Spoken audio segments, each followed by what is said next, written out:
ये सामान मेरे घर में नहीं आ सकता। सामान वापस हो जाएगा। तुमने उस पर इतना भरोसा कर लिया कि अपने बाप से झूठ बोला। आज बड़े दिनों बाद अंसा जमील को देखा। अंसा जमील वो तो कहीं खो सी गई है, अब नहीं मिलेगी। सॉरी, मैं आपकी ये बात नहीं मान सकती। दोस्तों, बस तरह साथ हो ड्रामे की अगली किस्त में हम देखेंगे मुरसलीन साहब दूसरों की बेटियों पर इल्ज़ाम लगाते वक्त ये भूल गए थे कि उनके घर भी अपनी बेटी है जो कि कोई मौका नहीं छोड़ रही है उन्हें शर्मिंदा करने का।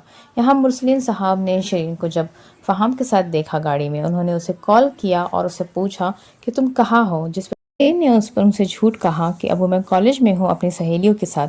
मुरसलीन साहब को एक झूठ सुनकर बहुत गुस्सा आया। उन्होंने कहा कि मैं तुम्हें देख सकता हूँ, तुम कहाँ हो और किसके साथ हो, मेरी गाड़ी तुम्हारे आगे है।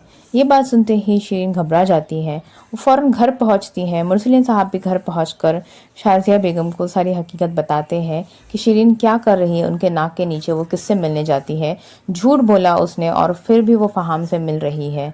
यहाँ शाज़िया बेगम बहुत गुस्सा होती है। जैसे ही शरीन आती है वो उसे थप्पड़ मारने के लिए आगे जाती है। मुरसलीन साहब उसे रोक लेते हैं। वो नहीं चाहते कि बेटी उनकी बागी बने। उन्हें पता है कि शरीन कितनी ज़िद्दी है और इस तरह से नहीं माने। दोनों माँ बाप उसे समझाने की कोशिश करते हैं कि फहाम उसके लिए कितना गलत इंतखाब है, वो उसका साथ नहीं देगा और उसे एंड वक्त पर लाकर धोखा दे देगा, क्योंकि उसने अपने भाई के साथ भी वैसा ही किया है। उसकी वजह से शायान को जेल जाना पड़ा और यहाँ पर वही उसके साथ घूम रही है। बेगम कहती है कि ये आइंदा से फहाम से मिलने नहीं जाएंगी, जिस पर शरीन कहती है कि सॉरी, मैं आपकी ये बात नहीं सुन सकती।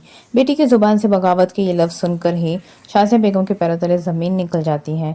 यहाँ पर ये सब चल ही रहा था कि दूसरी तरफ अनस और अंसा फर्नीचर की शॉप पे जाते हैं अपने रूम के लिए सारा फर्नीचर खरीदने। वहाँ पर बेड, ड्रेसिंग टेबल और कबर्ड्स वगैरह सब चीज़ें खरीदते हैं।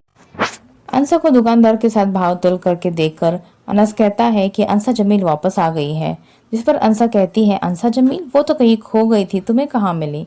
अनस कहता है कि मिल जाते हैं लोग अगर ढूंढने वाली पारखी नज़र हो। दोनों यहाँ पर अपना सामान लेकर ट्रक में भरते हैं और उसी ट्रक में बैठकर निकल जाते हैं घर की तरफ।